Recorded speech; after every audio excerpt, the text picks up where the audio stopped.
Eu acho que nessa off-season a gente vai ter muita mudança, não só em termos de troca, jogadores grandes mudando de time, mas também em free agents. E no vídeo de hoje eu vou cobrir os 10 melhores free agents que eu acho que vão estar no mercado. Salve, salve galera, Iags por aqui trazendo mais um vídeo pra vocês. Como sempre, se vocês curtem o meu conteúdo, deixa o seu like, se inscreve no canal e ativa o sininho para não perder mais nenhum vídeo. Vambora! Vou começar com duas menções honrosas aqui pra nossa lista, e primeiro é o Nickeil Alexander-Walker, do Minnesota Timberwolves, né? Ele que não vai ser o último Wolves aqui nessa lista. Eles acabaram de ganhar do Lakers em 5, eu acho que ninguém esperava por isso. E ele é um cara extremamente competente, assim, o seu clássico 3&D jogador, né? Ele é um cara que ele teve média aí de 9 pontos, 3 rebotes, 2 assistências, arremessando 39% da linha de 3. Eu acho que o Minnesota Timberwolves vai tentar reassinar ele, sem sombra de dúvida, porque ele é uma peça muito importante para aquele time. Só que o Wolves também tem mais alguns caras para reassinar. Você tem que pensar no contrato do Ant, que precisa ser renovada, aí você começa a entrar ali no segundo apron, etc. Então, se o Nickeil Alexander-Walker não voltar para o Timberwolves, algum time vai ter um jogador muito competente jogando por ele ano que vem. Nossa segunda menção honrosa aqui é o Malik Beasley, do Detroit Pistons. Então assim, Malik Beasley que assinou um contrato de 1 ano só, meio que para se provar ali em Detroit, e na minha opinião ele se provou. Eu acho que ele vai ser pago, seja por Detroit, ou seja por algum outro time, mas o cara tá arremessando 42% da linha de 3 no ano. E ele provavelmente tem sido o segundo melhor jogador ofensivo daquele time. O Jay Nivey machucou, né, nunca mais voltou depois daquela lesão que ele teve na tíbia ali antes do Natal. Então o Malik Beasley tem sido aquela segunda opção ofensiva para Detroit. Não tem tido os melhores playoffs do planeta Terra, mas ele tá começando a aparecer. Então ele também vai entrar aqui nessa lista para mim. Começando oficialmente a lista, a gente tem número 10, o Ty Jerome do Cleveland Cavaliers. Ty Jerome tem jogado muito bem, ele jogou extremamente bem na série do Miami Heat, né? Aquele primeiro jogo ali, onde ele meteu 27 pontos. E ele é um cara que evoluiu muito. Não é à toa que ele terminou em top 3 pro sexto homem do ano. Ele é um cara que tem 27 anos, mas assim, evoluiu muito. 12 pontos por jogo, 3 assistências, médias muito boas em termos de aproveitamento, mais 50% de aproveitamento da quadra, mais 40% de aproveitamento da linha de 3, 87% de aproveitamento do lance livre. Então, ele é um cara muito competente, e eu acho que o Cleveland não vai conseguir trazer ele de volta, porque pelo jeito que ele tem jogado esse ano, eu acho que ele vai demandar um contrato de pelo menos 100 milhões de dólares, e eu não sei se Cleveland vai ter essa bala aí, ou vai querer gastar com ele pensando nos seus outros jogadores. Em número 9, temos o nosso mano Quentin Grimes. Quentin Grimes que foi trocado pelo Dallas Mavericks lá para o Philadelphia 76ers na trade deadline. Mais uma pérola do nosso querido amigo Nico Harrison, né? O professor, não tem jeito, ele sempre ataca. E em 21 jogos pelo Philadelphia 76ers, o Quentin Grimes tem média de 22 pontos, 5 rebotes, 4 assistências, arremessando 49% da quadra e 39% da linha de 3, né? Então assim, aproveitamentos muito bons, estatísticas muito boas. Muito disso pode ser porque o Philadelphia 76ers teve muitas lesões nos seus principais jogadores. Talvez, pode ser, então ele acabou tendo que jogar mais, tendo que carregar o piano ali. Mas isso não significa que ele não foi excelente. Ele que é um cara que desde o breakout season dele lá em 2023, com o New York Knicks, né, jogou em alguns outros lugares, só que ele é um cara também, muito igual o Ty Jerome, que ele vai demandar um contrato pelo menos 100 milhões de dólares. E se você é o Philadelphia 76ers, você tem que pagar, senão ele vai andar. E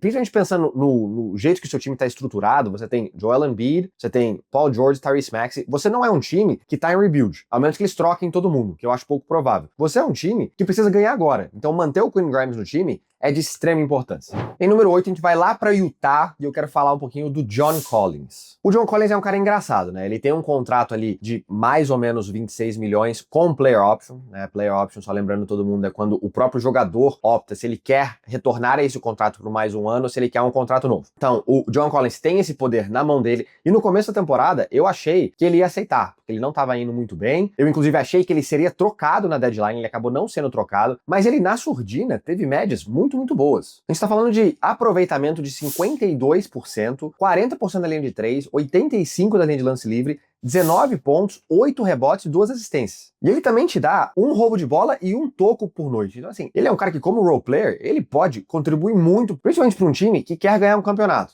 Olha o que aconteceu com o Los Angeles Lakers. Então, o John Collins no Lakers, pô, ele te dá mais uma opção não só ofensivamente, como defensivamente também. Número 7, vamos para Chicago, a gente vai falar do nosso mano Josh Giddey, que assim, começou mal a temporada, vou dizer mal, mas começou bem devagar a temporada e desde o finalzinho ali de janeiro, um pouquinho antes da deadline, ele tem jogado absurdamente bem. Então as estatísticas do Josh Giddey, na reta final da temporada, nos últimos 2 meses ali, tá com 19 pontos, 8 rebotes e meio, 7 meia assistências, muito bom. Aproveitamento também, tá excelente. Tá falando de 51% da quadra, ele consegue te dar pelo menos um roubo de bola ali por noite. Então eu acho que essa reta final praticamente garantiu ele um dinheirinho. Porque eu não achei, né, depois da troca do Caruso ali, como eu disse, ele começou devagar, mas como essa reta final foi muito boa, inclusive eu achei que o Chicago Bulls não ia nem entrar no play-in, eles acabaram entrando, felizmente perderam pro Miami Heat, só que eu acho que com o desempenho do Josh Giddey, eu acho que o Chicago precisa reassinar ele. Principalmente pensando num possível rebuild, ele é um cara que ele ainda é relativamente novo, eu acho que ele pode ser uma peça fundamental para aquele time começar a se reerguer. Em número 6, a gente tem o nosso segundo jogador do Minnesota Timberwolves, eu vou falar um pouquinho do Julius Randle aqui. O Julius Randle é o seguinte, ele também tem um player option, muito igual o John Collins, o dele é de 30 milhões, então é um pouquinho mais alto. No começo da temporada, eu diria que ele ia aceitar o que ele tinha, porque ele estava muito mal. Aquele time do Minnesota Timberwolves estava uma zona. E eles conseguiram se ajeitar, acabaram de ganhar do Lakers de 5-1. Eu acho que ninguém esperava isso. Eu tinha falado que o Lakers ia ganhar, mas tinha gente falando que o Wolves ia ganhar em 7. Acho que ninguém preveu que o Wolves ia ganhar em 5. E muito disso foi porque o Julius Randle apareceu nos playoffs, né? Eu tenho falado isso aqui no canal, nos últimos vídeos que a gente tem falado aí do Wolves. E, cara, ele que é um cara que historicamente não é muito bom em playoffs, apareceu e apareceu muito, muito bem. E por isso que eu acho que ele vai buscar um novo contrato. O Randle, que tem boas médias ali, 18 pontos, 7 rebotes, 4 assistências e meia. Ele é um cara que é um bom playmaker para um cara do tamanho dele. O aproveitamento podia melhorar um pouco, mas também não é ruim, 48% de aproveitamento da quadra, 33% na linha de 3. Gostaria de ver isso subir um pouco, mas ele com certeza vai buscar um contrato de pelo menos ali 40 e poucos milhões, se não 50. Não sei se alguém vai pagar, até porque ele teve todas essas médias saindo de uma cirurgia no ombro muito séria. Só que dependendo quão longe o Minnesota Timberwolves for, por exemplo, já passaram do primeiro round. Se chegarem novamente numa final de conferência, eu acredito que o Julius Randle vai sim conseguir um contrato muito, muito bom.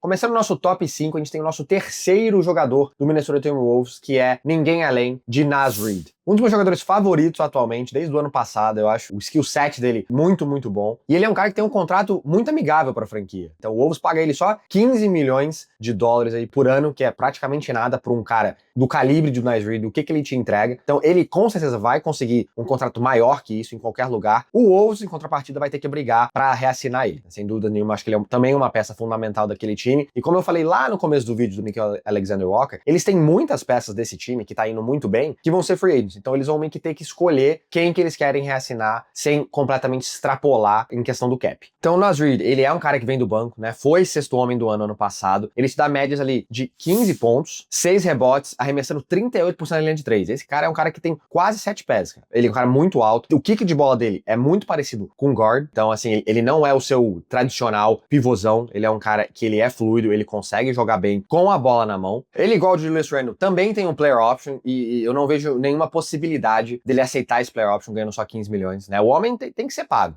O homem tem que ser pago, tem que ser valorizado pela franquia, e eu acho que o Wolves vai sim fazer tudo possível para reassinar com o Naz. Número 4, a gente vai lá para Indiana e eu quero falar um pouquinho do Miles Turner. Miles Turner que foi originalmente draftado pelo Indiana Pacers, né, em 2015, então ele é um dos caras mais velhos que ainda se mantém com um time que originalmente draftou ele. Eles reestruturaram o contrato do Miles Turner ano passado, então ele só se tornaria um free agent nesse ano. E ele é, sem dúvida nenhuma, um dos pivôs mais subestimados aí da liga, não só em termos do quão bom ele é, mas o quanto ele é pago. Então ele é um cara que ganha mais ou menos ali 19, 20 milhões, 20 milhões de dólares por ano, mas ele te entrega 15 pontos por jogo, quase 7 rebotes. Ele é um cara muito bom da linha de 3 pro tamanho dele, então 40% da linha de 3 de aproveitamento. Ele consegue fazer o pick and pop ali tranquilamente, ele é um cara que consegue te dar espaçamento, ele te dá 2 tocos por jogo. Então assim, ele também é um protetor de aro. O Lakers adoraria assinar com o Miles Turner. Isso vai acontecer? Eu não sei. Tenho minhas dúvidas. Eu acho que Indiana vai tentar manter ele, até porque eles têm um time bem competitivo lá em Indiana, então eles vão tentar manter o máximo de peças que eles vão conseguir. Pelo visto, o empresário dele está falando que ele quer algo em torno de 30 milhões por ano, então se a gente está falando aí de um contrato de 4 anos, isso sobe para casa dos 120 milhões de dólares. Se eu fosse Indiana, eu pago, eu não quero deixar um dos meus melhores jogadores ir embora a custo de nada, senão eu já teria trocado ele na deadline. Entrando no nosso top 3, cara. Top 3 é um dos meus jogadores favoritos de todos os tempos. A gente tem o nosso Uncle Drew, Kyrie Irving.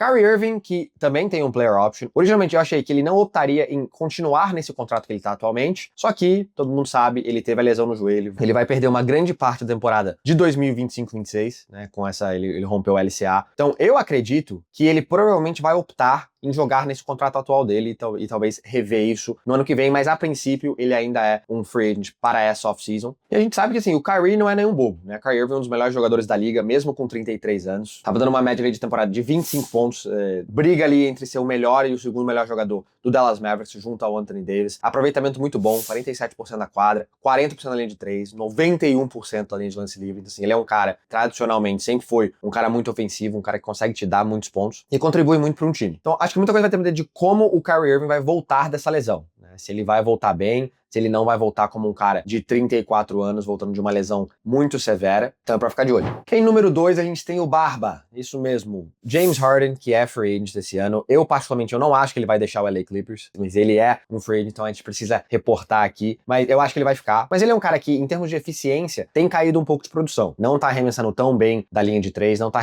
arremessando tão bem da quadra em si, mas ele é um cara que ainda consegue contribuir. Ele tá te dando ali 22, 23 pontos por jogo, 9 assistências, que é bastante coisa. Ele é um cara que consegue controlar o jogo, seu playmaker, 6 rebotes, tá chegando na linha de lance livre bastante, quase 8 lance livres por jogo. E ele também, assim, mesmo com a eficiência estando baixa, ele é um cara que consegue comandar o jogo. Então, assim, ele consegue te dar 35, 40, não vai te dar toda hora igual o Harden do Houston Rockets de 2018, mas ele ainda consegue fazer isso. Então eu acho que o Clippers vai dar um contratinho pra ele ali, 1 ano, 2 anos talvez, pagando em torno de 35, algo nessa faixa aí, mas eu acredito que torcedores do LA Clippers podem ficar tranquilos que o Barba vai voltar. Em número 1, a gente tem o vovozinho. Inacreditável que eu tô falando o nome dele. O cara tem 40 anos de idade. Número 1, a gente tem LeBron James. LeBron James está entrando no seu 23º ano, 22º, agora perdi a conta, 40 anos de idade, ainda é um jogador top 10 nessa liga. Ainda é. Acabou de perder para o Minnesota Timberwolves, mas ainda é um jogador top 10. Provavelmente deve ser um jogador de All-NBA, segundo ou terceiro time, qualquer um dos dois. Eu acredito que vai ser segundo time. Mas em termos de média, o cara tá te dando praticamente 25 pontos por jogo, 8 assistências, 8 rebotes,